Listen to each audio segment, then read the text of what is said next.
Assalamualaikum warahmatullahi wabarakatuh.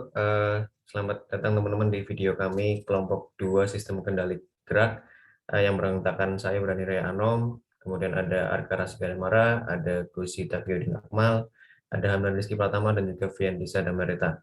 Nah, di sini kami akan membahas mengenai sistem suspensi aktif.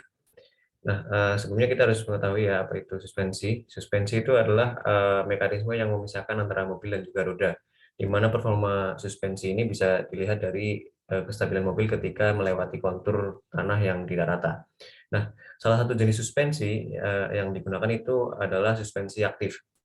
Nah, suspensi aktif itu apa sih? Nah, suspensi aktif itu dapat dikendalikan ya dengan elektronik untuk mengatur kekerasan suspensinya. Nah, suspensi aktif ini memiliki respon yang cukup baik ya untuk perubahan vertikal, dan juga suspensi ini memiliki pegas yang dimediasi gaya aktuator, yang mana aktuator ini berfungsi untuk menyebarkan energi menjauh dari sistem, dan juga untuk dioperasikan melalui berbagai jenis pengontrol yang ditentukan oleh desainnya. Nah, pada proyek kali ini, sistem suspensi aktif yang digunakan memiliki aktuator berupa pneumatik dan juga pengontrolnya PID untuk meningkatkan kemampuan suspensinya. Selanjutnya kita masuk ke konsep penurunan model matematis. Di sini ada 4 penurunan persamaan. Yang pertama ada persamaan pada sistem suspensi aktifnya. Bisa dilihat ada sistem seperti gambar tersebut dengan MS diketahui, MU, CS, CR, KS, dan KR juga sudah diketahui.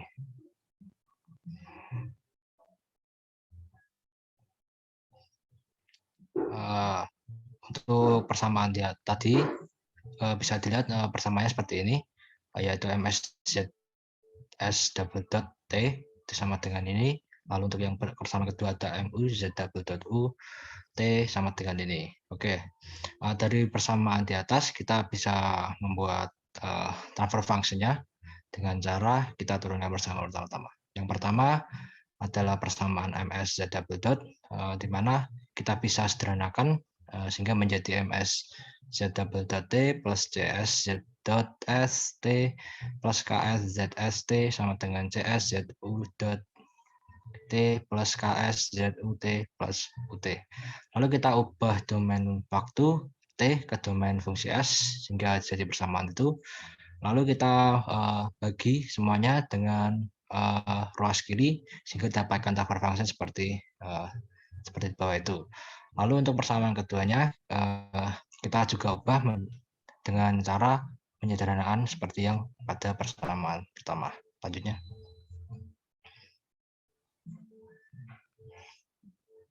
Lanjut ke persamaannya sehingga untuk hasil akhirnya transfer function dari persamaan kedua itu bisa dilihat seperti itu. Lalu lanjut ke penurunan persamaan kedua, yaitu persamaan pada sistem pneumatik aktuatornya, di mana sistem pneumatik aktuator yang digunakan memiliki input berupa tegangan dan outputnya berupa gaya aktuator. Sistem pneumatik yang digunakan memiliki karakteristik sebagai berikut. Di bawahnya ada tabel, tidak perlu saya sebutkan semuanya, mungkin tabelnya bisa dibaca sendiri. Selanjutnya, kita akan menurunkannya satu persatu. Yang pertama ada solenoid coil. Input berupa tegangan akan diubah menjadi arus coil. Arus ini akan menjadi input dari directional control valve. Model matematis dari solenoid coil dapat diubah dengan menerapkan hukum Kirchhoff. Untuk hasil akhirnya kita bisa dapatkan bahwa transfer fungsinya adalah IS sama dengan 1 per LS plus R VS. Dengan nilai L dan H dan nilai L dan R sudah diketahui. Selanjutnya kita masuk ke directional control valve. Untuk input yang arus coil tadi akan diubah menjadi perpindahan spool. Dengan model matematis dari directional control valve dapat dimodalkan seperti ini. Itu kita ubah dari domain waktu ke domain S dengan kondisi awal 0 dan gaya gesek kolom atau FF diabaikan, maka dapat persamaan seperti ini. Dan hasil akhirnya atau blok transfernya itu XS sama dengan KC per MS kuadrat plus CS plus K. dikalikan dengan IS dengan nilai KC, M, dan C, dan K sudah diketahui. Selanjutnya, mengubah output perpindahan spool tadi menjadi debit. Perpindahan spool akan mempengaruhi debit yang masuk ke dalam silinder pneumatiknya. Dapat dirumuskan Q sama dengan CX kali XSP, di mana CX itu adalah sebuah konstanta pengalih untuk mengubah perpindahan spool menjadi debit. Di sini kita misalkan bahwa CX atau konstanta pengalihnya itu adalah 75 meter kubik per second per meter. Untuk persamaan transfer function-nya itu adalah XS sama dengan CX dikalikan EXSPS. Lalu selanjutnya adalah mengubah debit menjadi volume udara dalam silinder. Debit yang masuk ke dalam silinder akan mengisi silinder sampai penuh. Nah, untuk waktu yang dibutuhkan mengisi silinder dapat kita asumsikan. Sebagai asumsi kita mengambil waktu 0,25 detik.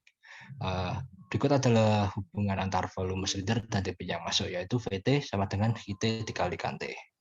Untuk mengubah domain waktu ke domain S dapat didapatkan persamaan seperti itu, sehingga PS sama dengan T dikalikan GS.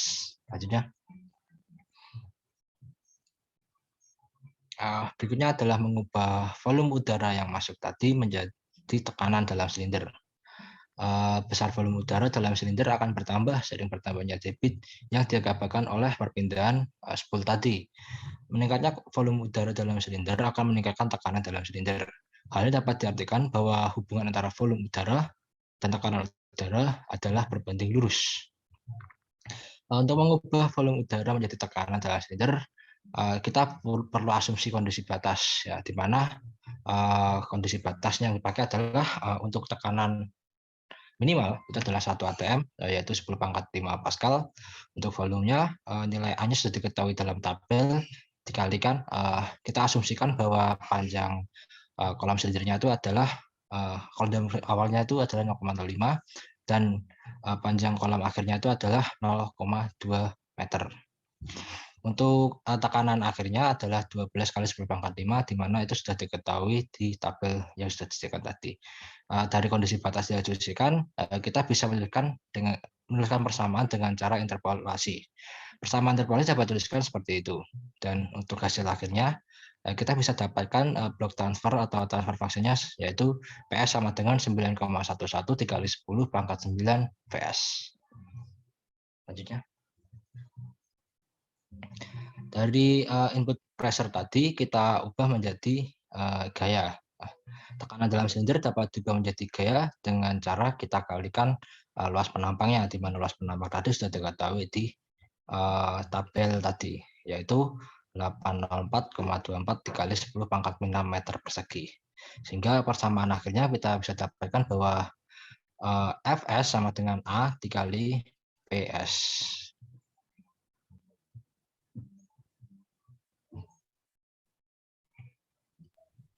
Selanjutnya adalah pembahasan desain. Yang pertama adalah desain pada sistem suspensi aktif. Nah, pembuatan desain harus disesuaikan dengan persamaan transfer function yang sudah didapat dari perhitungan sebelumnya. Berikut di bawah adalah desain simulink dari sistem suspensi aktif sebelum dibuka dengan gaya dari pneumatik, aktuator, dan medan jalan ZR. Di sini ada beberapa blok transfer function dan ada juga blok CAD ya, yang nanti dihubungkan dengan blok scope. Nah, terdapat dua buah kasus yang disediakan pada soal nomor 1. Kasus pertama adalah bagaimana respon ZS jika medan jalan atau ZR berupa fungsi impuls tinggi 2 cm.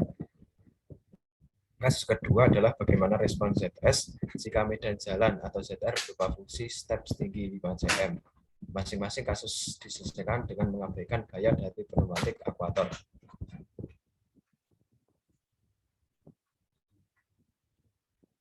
Berikut adalah desain kasus untuk kasus pertama. Jadi di depannya itu kita tambahkan fungsi impuls untuk jalan setinggi 2 cm.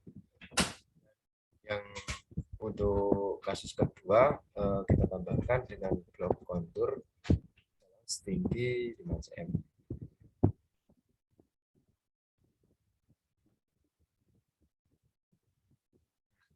Kedua, desain pada sistem pneumatik aktuator. Pembuatan desain pada sistem ini dibuat dengan berdasarkan penurunan persamaan sistem yang telah dibuat. Nah, berikut adalah desain simulink dari sistem pneumatik aktuator yang dibuat berdasarkan persamaan yang sudah diturunkan.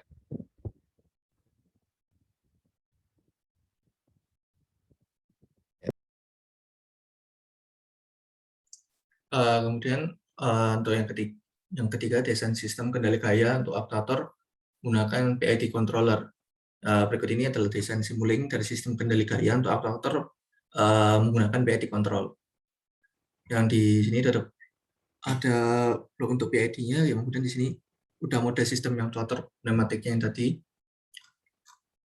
Kemudian dengan desain di atas tadi itu melakukan tuning pada PID. Jadi di sini ada melakukan PID itu tuningnya.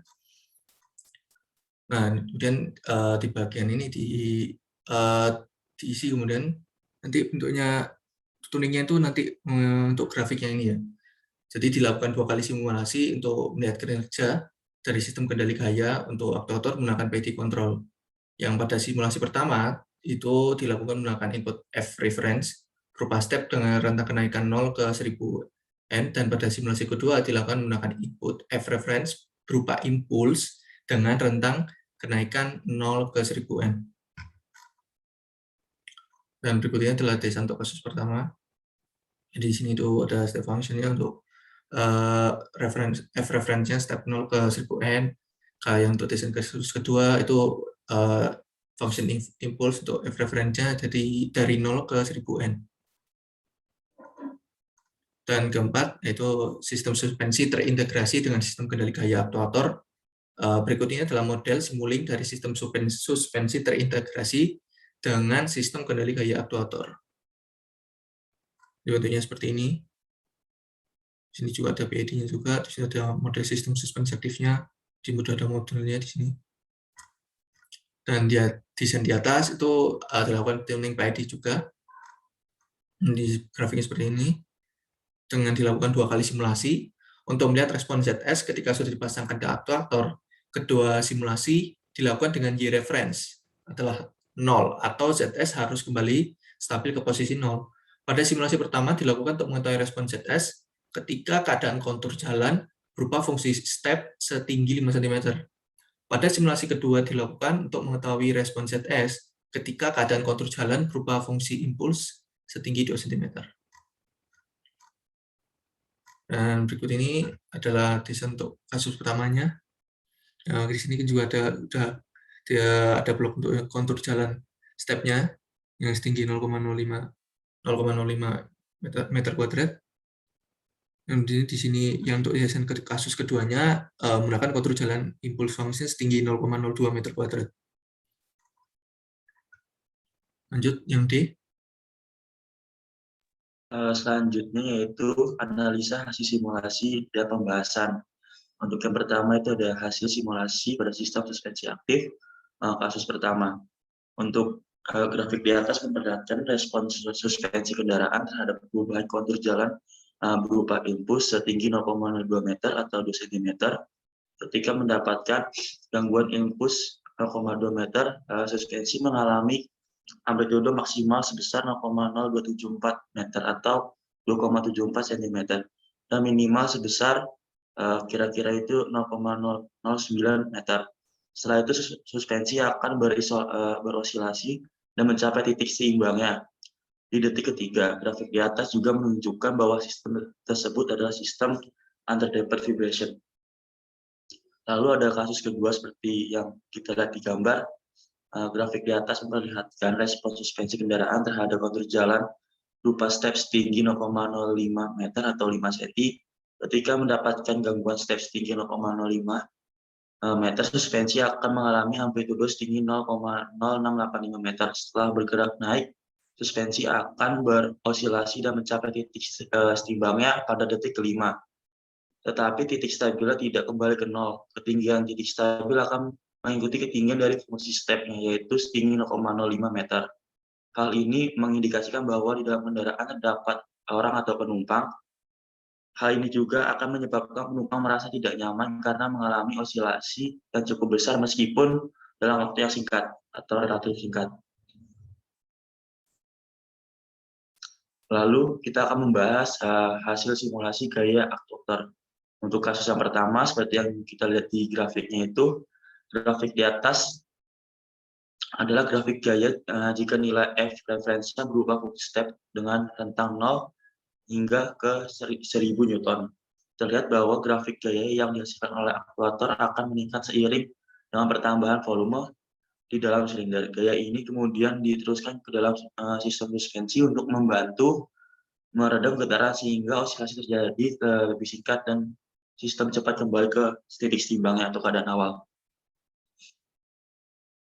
Lalu untuk kasus kedua, grafik di atas adalah grafik gaya nilai F reference berupa fungsi impuls setinggi 1000 Newton. Dapat dilihat bahwa gaya pada awalnya naik kira-kira setinggi 260 Newton dan kemudian turun dengan landai. Hal ini menunjukkan bahwa aktuator bekerja secara tidak agresif sehingga penumpang tidak akan terlalu merasakan osilasi yang terjadi. Lalu kita akan membahas hasil simulasi suspensi yang sudah diberikan aktuator pneumatik. Untuk kasus yang pertama, dapat kita lihat sendiri di situ memperlihatkan respons suspensi yang sudah ditambahkan aktuator pneumatik terhadap kontur jalan yang berupa step setinggi 0,05 meter. Lihat di grafik bahwa nilai amplitude terjadi sama dengan suspensi aktif sebelumnya dengan nilai 0,0685, tetapi sini ada perbedaan, yaitu titik nol itu kembali kepada titik awal, tidak seperti yang tanpa aktuator. Dan lebih smooth, tidak ada osilasi yang sering. Oke, kita lanjut ke kasus kedua. Grafik di atas memperlihatkan respons suspensi kendaraan yang diberi aktuator pneumatik ketika melewati jalan dengan kontur impuls 0,02 meter. Suspensi akan mengalami amplitude sebesar 0,0274 sama seperti yang suspensi aktif. Lalu tetapi di sini juga ada perbedaan yang sangat menonjol, yaitu osilasi yang terjadi di suspensi ini itu lebih kecil dibandingkan suspensi aktif. Nah, hal ini juga akan membuat penumpang di dalam kendaraan itu akan merasa lebih nyaman dibandingkan dengan suspensi tanpa aktuator. Oke, selanjutnya ke kesimpulan. Ya, untuk kesimpulan sendiri dari data di atas kita bisa simpulkan bahwa suspensi dengan aktuator pneumatik itu akan mampu meningkatkan kemampuan suspensi untuk meredam getaran, sehingga akan lebih terasa halus ketika mengalami perubahan kontur jalan. Hal ini karena aktuator pneumatik itu menambah gaya yang akan membuang energi sehingga membantu suspensi mencapai kestabilan. Nah, karena hal itu osilasinya akan lebih sedikit dan penumpang akan merasa lebih nyaman ketika berada di dalam mobil. Nah, mungkin cukup sekian dari kelompok kami ya. Kalau ada kekurangan kami mohon maaf. Terima kasih. Wassalamualaikum warahmatullahi wabarakatuh.